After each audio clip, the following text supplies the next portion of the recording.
Soy Mauricio Salazar de Serapaz, muchas gracias por las ponencias. Yo creo que una de las claves, y regresando un poco al debate que se está comenzando, bueno, que ya está en este fin de semana, ¿no?, en México, en las calles, ¿no?, de la reforma energética, creo yo una de las claves está en que la reforma energética tiene que ser construida desde abajo, y quiero retomar un poco lo que dijo la compañera de Senda, que es lo que pasa en México, que las cosas no se construyen con la población y con las comunidades. Y un modelo importante de aprendizaje que yo vi de la compañera de Alemania es la construcción de cooperativas. Yo creo que un modelo de privatización podrían ser cooperativas que funcionen enfocadas desde las necesidades que tienen las comunidades mismas, porque en el caso de Oaxaca, la energía se genera pero para vendérsela a la Coca-Cola, a la Nestlé, y no para secar los granos, y no para secar los chiles, y no para la producción local. Una de las claves de aprendizaje podría estar en eso. Gracias. Úrsula, no mencionaste el artículo 27 constitucional y la situación del petróleo, y tiene algo similar con la energía eólica, del viento. Me pareció escuchar que hablabas de que esa le pertenece a las comunidades de ese lugar. Bueno, cuando el petróleo está asentado en alguna comunidad, dicen te sales, es propiedad del Estado y el Estado lo explota con todas las injusticias que ya conocemos en México. A mí me parece que esta situación de gente que evidentemente no calcula, por no decir que no sabe, que puede ser la palabra más correcta, que son nuestras comunidades indígenas en Oaxaca, ¿cómo se puede poner a discutir, por ejemplo, el doctor Álvaro con personas que no conocen del tema y que pueden ser fácilmente manipulados por intereses partidarios que evidentemente se ventilan en este país? Gracias. Estoy de acuerdo directamente con lo que acaba de mencionar el compañero. Básicamente, para poder tener una transición energética, hay muchos intereses políticos que intervienen ahí y muy fuertes. Y como comentaba, yo pienso que empezar, digamos, un proceso de por partes, desde abajo poder transformar y convertir eso.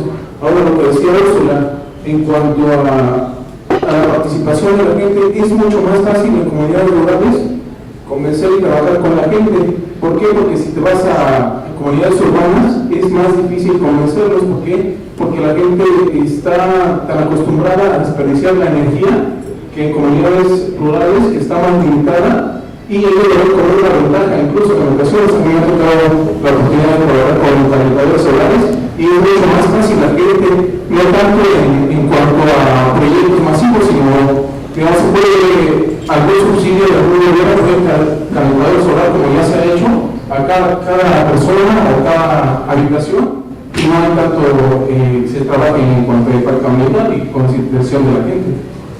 Tengo dos preguntas. Una para Dorotea. ¿Qué porcentaje, bueno, comparando los gobiernos, pues estamos como muy distintos, somos muy distintos, ¿no? Infraestructura y todo eso. Entonces, te quería preguntar, ¿qué porcentaje de una empresa privada aporta a ese desarrollo de transición energética? Sí, o sea, ¿cuánto abarca el gobierno y cuánto abarca una empresa privada con respecto a la gestión? Esa es mi pregunta. Pero sí. ¿Pero cuánto porcentaje? Ok, bueno, y mi segunda pregunta es con el doctor Álvaro. O sea, por lo que usted nos platicó, pues realmente el gobierno está en pasos lentos y pues sacando dinero de algunos lugares, pero no se ha desarrollado como nosotros quisiéramos. ¿Qué empresas privadas o con quién me podría acercar o cualquiera, con quién se podría acercar de la industria privada que nos haga caso o que esté interesado en meterle dinero a la industria energética? En el tema de energías renovables en México, nos mostraste esa gráfica del potencial de solar. Sin embargo, como el mayor crecimiento se ha dado en eólico, ¿no? Más que en solar. ¿A qué se debería esto, ¿no? Que esté como creciendo más el sector eólico? Buenas noches, mi nombre es Juan Carlos, estudio con Mariana en Flaxo. Mi pregunta para Dorothy, perdón la pronunciación, es ¿cómo intentamos? Perfecto. ¿Cómo intentamos, así desde tu percepción hacia México, comenzar una revolución? Porque para nosotros no es una transición, es prácticamente una revolución energética, con una sociedad tan poco participativa en comparación a la alemana. Desde tu percepción, porque tenemos aquí muchas opiniones de politólogos, de economistas, que hablan de que el problema de México es la poca participación, y yo no veo poca participación cuando veo los bloqueos en la Ciudad de México, etcétera. Entonces, desde tu percepción también, de que llegaste desde el aeropuerto, ¿cómo ves esta situación? Y Úrsula, justamente el derecho a la capacidad organizativa que tenemos todos los ciudadanos, mi pregunta también un poco orientada hacia la participación ciudadana, ¿hay realmente una respuesta dentro de las organizaciones comunitarias hacia los megaproyectos? O sea, una respuesta en defensa, por así llamarlo. Y una pregunta para el doctor Álvaro. Claro, abarqué todas mis preguntas. ¿Qué tanto porcentaje de la industria fotovoltaica realmente proviene de apoyos sociales gubernamentales? Me refiero, por ejemplo, a proyectos que son apoyados o financiados por el Instituto de Desarrollo Social, por ejemplo, o asociaciones civiles que justamente procuran estos proyectos dentro del gobierno, con el avance de la industria fotovoltaica. Muchas gracias. ¿Con quién de la industria podemos acercarnos? Yo creo que esa es la gran pregunta. Yo creo que no hay nadie, ¿no? Si hablas de la industria eléctrica nacional, pues te tendrías que acercar a CFE. Y yo les voy a contar una anécdota muy graciosa que tuve hace unos meses cuando se estaba haciendo el Plan Nacional de Desarrollo. Tuve ahora sí que la puntada de decir que para mí era inconcebible que CFE en su POICE, que es su programa de obras de obras eléctricas, plantear al 2026 que no íbamos a tener ni el 1% de energía solar, y resulta que en esa mesa estaba el que hacía el POICE. Entonces ya después de oír mi comentario se para ahí muy molesto de decir, no, pues es que CFE no se puede comprometer a decir algo que no va a hacer. Nuestros planes de desarrollo en energía están basados en grandes plantas de ciclo combinado o grandes presas que tampoco son sustentables, ¿no? Grandes presas de energía hidráulica. Entonces, para ojos de CFE no hay proyectos de energía solar para abastecer su energía. Claro, ellos están apostándole a lo que se está haciendo actualmente, construir grandes plantas para grandes consumidores, y no le están apostando a lo que nosotros hemos estado haciendo mucho ruido, que es la generación distribuida. O sea, no necesitamos generarla en Sonora y consumirla en Cancún, ¿sí? Lo que necesitamos es una red que nos permita amortizar estas variaciones y que se genere la energía en el lugar donde se está produciendo. Eso es lo que realmente necesitamos, una red que te permita producir lo que tú tienes, y si tienes excedentes, los pones en la red. La gran ventaja es que tenemos este banco de energía. Si tú puedes producir más de lo que consumes durante el día, pues lo tomas en la noche. Eso está muy bien, que no te cuesta nada, es un banco de energía, tú metes tu energía a la red y en la noche lo tomas. Eso ha promovido el mercado. Eso es lo que yo siempre resalto, que eso es lo bueno que se ha hecho, y que lo mantengan. Siempre digo que lo mantengan, por favor, porque en cuanto quiten eso, pues otra vez venimos para atrás. Entonces, aquí en acercarnos, pues yo no veo un camino. Si nos acercamos a los productores, o sea, comercializadores de equipos, pues ellos te lo van a vender, pero realmente no hay un apoyo real. O sea, te lo venden y tendrías también que ir a buscar a un banco que te dé el financiamiento, y finalmente que tú tengas un apoyo, pues realmente no tienes un apoyo real como para poder hacerlo, ¿no? Sí. Aquí lo que veo, como les decía, es un cambio de conciencia y decir, bueno, pues voy a hacer un esfuerzo y aunque sea 1 kilowatt, pero voy a ponerlo en mi casa. Yo aquí hago una pregunta siempre que doy en estas pláticas y luego se me quedan viendo feo, pero yo les preguntaría y les diría que levanten la mano los que tengan un equipo solar en su casa, ya sea fotovoltaico o de calentamiento.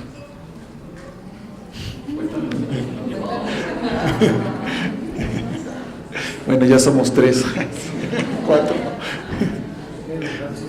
Al que los hace, bueno, pues, esa es otra opción. ¿Por qué no le enseñamos a la gente que haga su propio calentador? Si no tiene opción de comprarlo, pues que lo haga. Ya, incluso yo he hecho en mi colonia un esquema de autofinanciamiento. Aquí en México hacemos mucho algo que se llaman tandas. Entonces, pues hacemos una tanda solar. Entonces, aquí el que sale ganando es el que se gana el primer número, ¿no? Pero es una forma de hacer un autofinanciamiento, ¿no? Entonces, cada mes damos 500 pesos o 1,000 pesos y el primer mes se compra para hacer una, o para construir uno, o para comprar uno y se instala. Al cabo de un año todos tienen, y todos fue un autofinanciamiento, no tuvimos que recurrir al banco. Dicen que los mexicanos somos buenos para tener ingenio para resolver problemas, pues bueno, ocupemos ese ingenio en este tipo de soluciones, ¿no? La otra es, ¿por qué crece más la eólica que la fotovoltaica?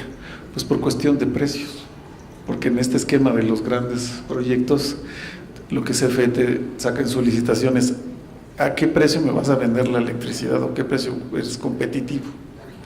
Hasta hace algunos años, pues la fotovoltaica no era tan competitiva. Ahora se dice que ya es tan competitiva como la eólica. Entonces yo creo que ahorita sí ya están pensando en opción de fotovoltaico, porque ya el kilowatt hora que se puede vender a CFE ya puede ser incluso comparado con el de eólico. No sé si tan competitivo, pero hace unos años que fue el desarrollo de la eólica, la fotovoltaica no tenía ese nivel de competencia con la eólica, entonces se desarrolló la eólica en lugar de la solar. Ahora que se está hablando de las licitaciones, yo creo que se está hablando porque ya es competitiva la fotovoltaica comparada con la eólica. Entonces, yo espero que sí se den este tipo de proyectos en México. Y otra era que hablaban de la revolución energética. Yo siempre digo que no necesitamos una revolución así, bueno, tal vez pacífica, pero cuando hablan de la reforma energética, yo siempre digo que lo que necesitamos es una transición energética, no una reforma para sacar más gas y más petróleo. Y yo lo resumo en una frase: tenemos que dejar de ver hacia abajo para tratar de sacar gas y petróleo, y ahora tenemos que ver para arriba, porque tenemos gas, tenemos sol y tenemos viento. Bueno, el aire, el viento es un gas, pero no fósil.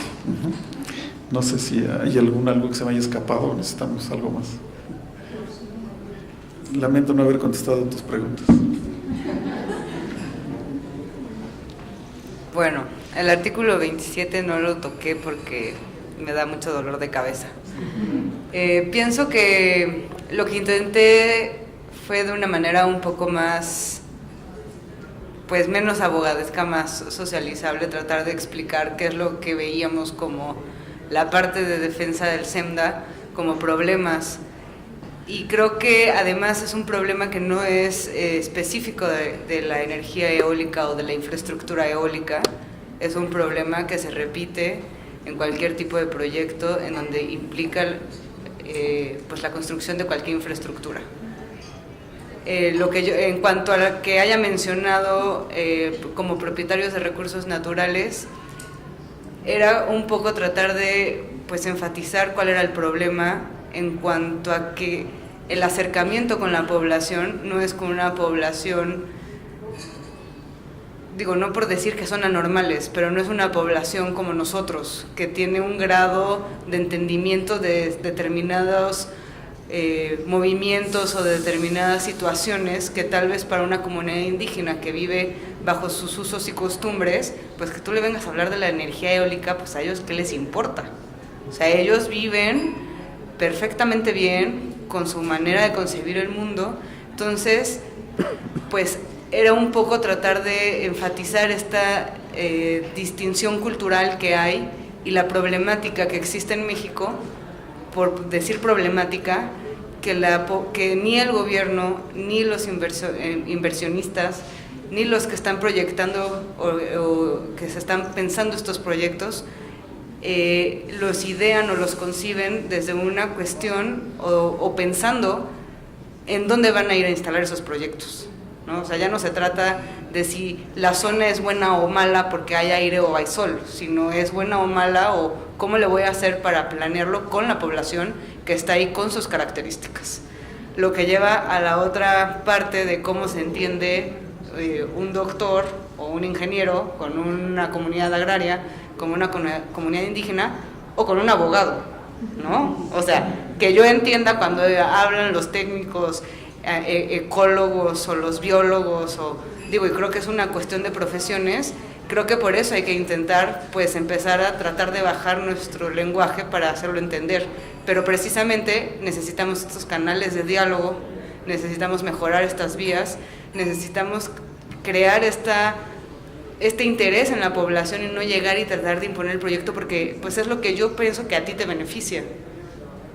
O si yo pienso que a ti te beneficia es porque realmente estoy pensando y te estoy incluyendo en ese proyecto de una manera equitativa, con justicia y a un mismo nivel, que es parte de toda la problemática, ¿no? No solo de eólicas, sino de cualquier otro proyecto que se está llevando en México. Y ¿cómo era? Capacidad organizativa. La capacidad organizativa de las comunidades agrarias y las comunidades indígenas es muy buena. El problema lo tenemos nosotros, que ya no tenemos esa capacidad. Yo creo que estamos en un momento de letargo que tenemos que empezar a romper. Creo que ahí va. No sé. Mucho tiene que ver que en muchas ocasiones no nos incluyen en estos programas o en este tipo de movimiento. O sea, el Estado mexicano o quien esté arriba, cualquier partido político, inversión, quien sea, llega y dice, me parece que en México puede ser esto o puede resultar este proyecto perfecto.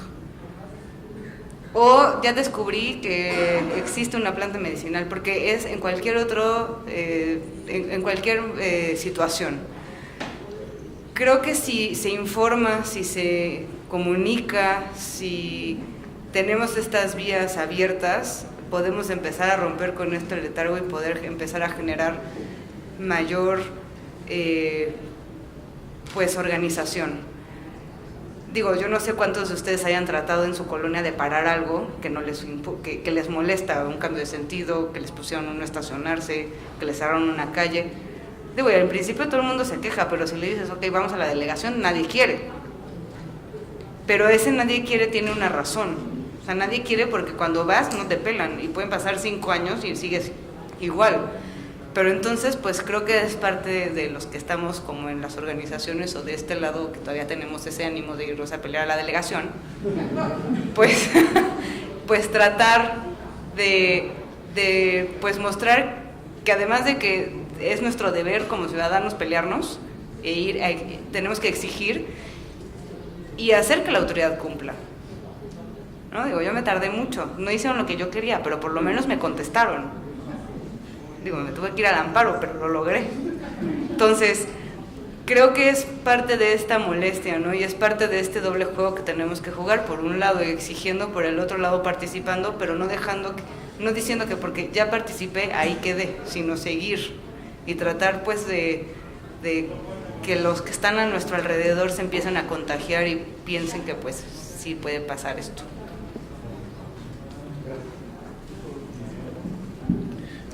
Voy a hacerle de abogado ahora.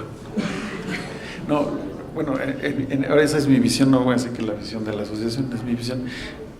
Muchas veces se piensa que las comunidades indígenas van a estar mejor porque se les lleva esto. Pobres indígenas no tienen ni para comer, entonces hay que llevarles aunque sea algo de energía para que se desarrollen, ¿no? O la Coca-Cola o las papitas para que coman algo, ¿no? Yo creo que este tipo de proyectos tienen tal vez esa visión, yo le llamaría colonialista, ¿no? De que bueno, yo estoy mejor y tú estás mal, entonces si yo te llevo lo que tengo, pues tú vas a estar mejor.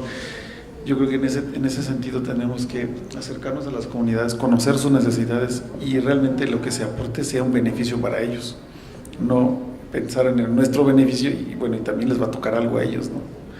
O sea, es un sentido social en el que hay que integrarnos nosotros a las comunidades, no las comunidades a nosotros. Ese sería mi comentario nada más. ¿Cuánto paga el Estado por la transición energética? Nada. Es un poco provocativo lo que quiero decirles, pero esta transición energética la paga el usuario a fin de cuentas en Alemania. El principio es: cualquiera que quiera poner energía renovable en su techo va a recibir una bonificación del generador que le tiene que pagar y este a su vez lo traslada al precio de la luz. Es decir, el usuario termina pagando. La luz es muy cara, la corriente es muy cara, seguramente mucho más de lo que cuesta en México. Pero lo interesante es igual de alto el costo de la energía eléctrica que en Estados Unidos. En un hogar en Estados Unidos pagan lo mismo por energía eléctrica que en Alemania. Aunque el precio es muy bajo en Estados Unidos, el consumo es altísimo porque es baratísimo. En cambio, en Alemania es mucho lo que pagamos. Es decir, no es malo tener un costo alto de la energía eléctrica siempre y cuando haya una eficiencia. Los alemanes lo han entendido. Y además, el precio a la larga va a ser mucho más bajo en Alemania que en el resto del mundo, porque los combustibles fósiles van al alza. Y si yo, una vez que he amortizado el costo de generación, ya es muy barato. En 10 años voy a pagar poquísimo de corriente eléctrica. Yo creo que en México seguramente no hay una mayoría a favor de precios altos para la corriente eléctrica, porque hay un fuerte subsidio estatal por una parte y es una de estas vacas sagradas que nadie se atreve a degollar, ¿verdad? Entonces, ¿qué hacer? Bueno, yo creo que todo lo que he aprendido sobre México es que el petróleo es otra vaca sagrada y que hay fuertes y grandes intereses de aprovechar hasta la última gota de petróleo. Es igual que el lobby, el grupo de los cabilderos de la energía nuclear en Alemania. Nosotros decimos que es importante empezar desde abajo, desde las raíces. ¿Cómo pueden ser los modelos de financiamiento que también pudieran funcionar para pueblos indígenas o para X persona o gente en el campo, en la ciudad? ¿Cómo puede uno juntarse para obtener un crédito juntos o conseguir un financiamiento juntos, pagarlo y luego como una cooperativa generar energía eléctrica? Una precondición para ello es que tengan ustedes una demanda, es decir, que haya un acceso a la red y la cuestión ahí es el precio. Hay que tratar de decir, bueno, vamos a intentarlo. Entonces va a haber más y más interés desde abajo. Pero claro, desde arriba hay una cosa que se puede hacer y que el movimiento ambientalista hizo muy bien en Alemania. Dijeron, ¿dónde queremos estar para el 2050?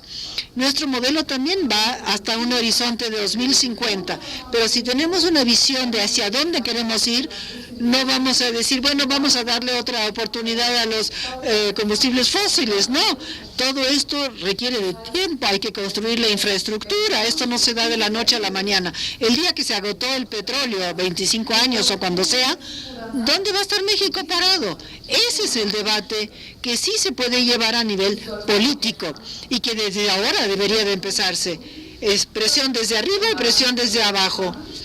Y las manifestaciones, yo vi que en México son muy populares, ya vi que los maestros son excelentes en esto de organizar manifestaciones y esa misma pasión se podría usar para decir vamos a lograr una transición energética tomando en cuenta los pros y los contras y que esto no sea una cuestión de ideologías sino factual. Me parece que el gobierno mexicano no tiene una política de transición de la energía, ¿no? Toman de aquí y de allá, más que nada aprovechando en base a los intereses, no sé si de una clase política o de grandes empresarios que pueden utilizar o que pueden aprovechar esto. Entonces, sería interesante que nos platicaran pues, de experiencia en Alemania, si esta iniciativa de la transición energética fue una propuesta del gobierno o una propuesta de sociedad civil y cómo se articularon estas propuestas, ¿no? Este diálogo, si hay un diálogo articulado para sacar adelante como país esta propuesta de transición energética, ¿no? Me parece pues, que en México falta esta política que el gobierno mexicano podría hacer a la sociedad civil, ¿no? Y en ese sentido, creo que esta conferencia, este diálogo, podría ayudarnos como sociedad civil a la posibilidad de fijar estrategias de articulación y de propuesta a las fuerzas económicas, políticas que deciden en este país, ¿no? Porque sería la única forma como llegar a esta transición en este diálogo realmente concertado, ¿no? Porque pues acá en México, de lo que primero ya sabemos, ¿no? Los intereses particulares y la cuestión de la impunidad y de no hacer caso, como dijo la compañera de la O sea, todo el mundo ha hablado del tema de lo que es, o sea, bueno, de la inversión y lo que es energético y todo eso, pero realmente, ¿cuál es la inversión que se necesita como ciudadano común y corriente? Y un poco comparando, o sea, lo que cuesta en México con lo que cuesta en Alemania, y se puede saber en cuándo comenzó a costar en Alemania y ahora cuánto va a costar, o sea, cuál es el impacto real para el ciudadano de lo que cuesta hacer esta inversión para verificar eso. Yo considero que el comentario de los niños que dicen que no hay una política energética, no tenemos una política una visión de corto plazo que quiere traer más petróleo para que se tengan más recursos para el Estado. La política es tratar de extraer más para tener más dinero que se puede extraer gastos de corriente, no para inversión, para crear infraestructura. Entonces no hay una política energética. La política es extraer más para tener más recursos. Con respecto al gas, pues eso ya lo sabemos, ¿no? Tenemos un presidente que está en el también está en la quiebra. Ese es el que sabemos que se debe explorar. Yo, en el momento que está digamos, en la política de que tenemos que consumir menos, tenemos que ser eficientes energética y con lo que tenemos consumir, o sea, lo que pedimos es que poder satisfacer este necesidad. Ahora, el reto es con esa misma cantidad y con el crecimiento que se tiene en el país, seguir manteniendo ese nivel de vida. Entonces, yo creo que debemos estar ajustando a ese tipo de razonamiento, ¿no? O sea, dejar de consumir más, tratar de consumir menos sin sacrificar nuestro nivel de vida. Porque si queremos más energía, pues saquemos del viento y del sol.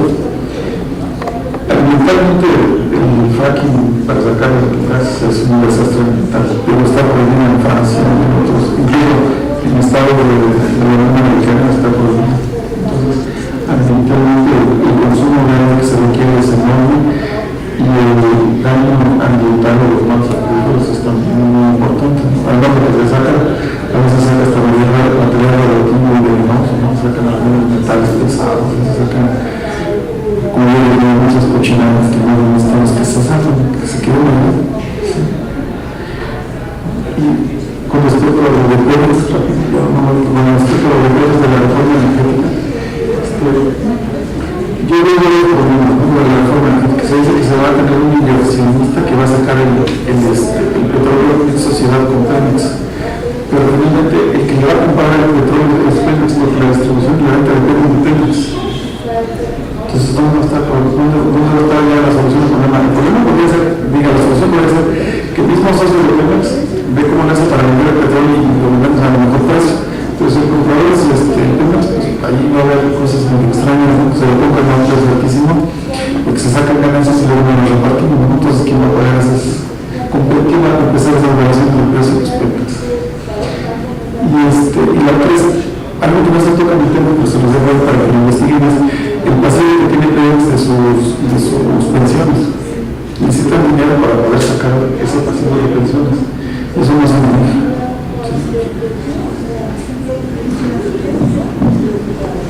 Yo me adhiero a su respuesta sobre el gas y Pemex. Recuerde que soy abogada y ese tema yo todavía no lo manejo. ¿Cuánto cuesta instalar un sistema fotovoltaico? El costo en promedio de 1 kilowatt ya instalado en tu casa es de alrededor de $3,9 por watt.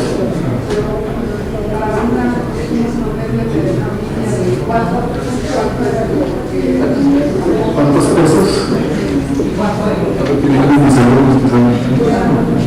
Pues como $9 el kilowatt, pero una casa necesita alrededor de unos 2-3 kilowatts, son como $60,000 pesos. Inversión inicial de $60,000 pesos, que se va a pagar en unos 7 años y tienes electricidad por 15-20 años.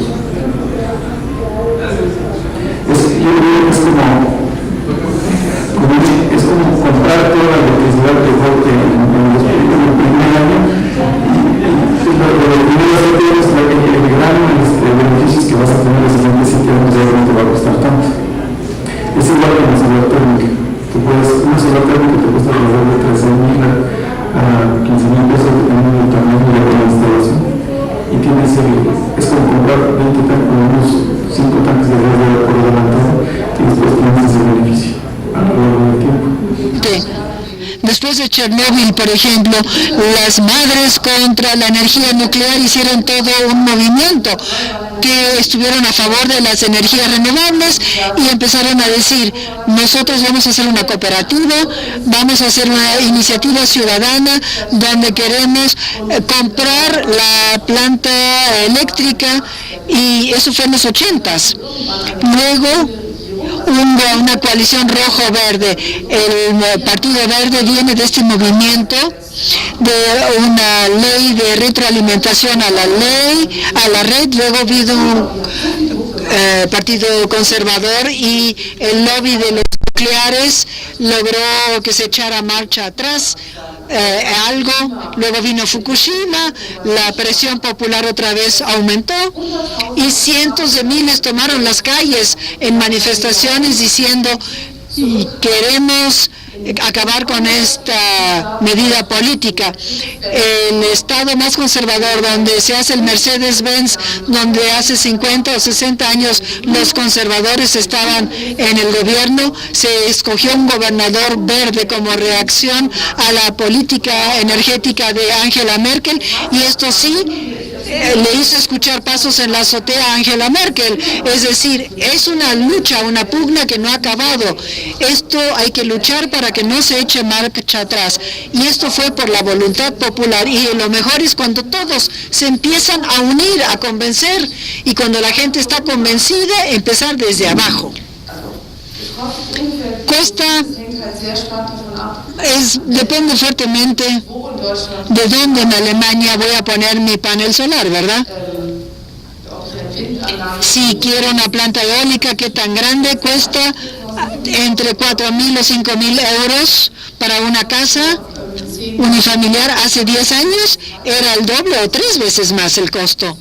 Es decir, yo no voy a poner las manos en el fuego, pero creo que por ahí más o menos en ese orden anda, porque los precios cambian muchísimo día con día y depende del emplazamiento y de la tecnología.